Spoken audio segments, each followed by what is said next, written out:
அப்பொழுது தேவன் தாம் உண்டாக்கின எல்லாவற்றையும் பார்த்தார். அது மிகவும் நன்றாயிருந்தது. தேவன் உருவாக்கிய அனைத்தையும் பார்த்து நல்லது என்று கண்டார். அவரால் உருவாக்கப்பட்ட மனிதர்களாகிய நாம் தேவனுடைய சாயலையும் ரூபத்தையும் இழந்த பொழுது தேவனோடு இருந்த உறவை இழந்து விட்டோம். இழந்த உறவை மீண்டும் பெற்றுக்கொள்ளவே அவருடைய குமாரனாகிய இயேசு கிறிஸ்து நம்முடைய பாவங்களுக்காக மரித்ததின் மூலம் மீண்டும் பிதாவாகிய தேவனோடு அந்த உறவை நமக்கு ஏற்படுத்தி இருக்கிறார். மீண்டும் பிதாவோடு ஏற்படுத்தப்பட்ட அந்த உறவில் இருக்கிற ஜனங்களை பார்த்து, அதாவது உங்களை பார்த்து அவர் நல்லது என்று காண்கிறார்.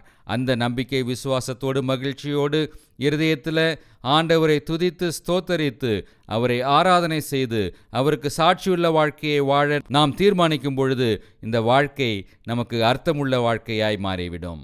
இது உங்கள் வெற்றியின் நாள்.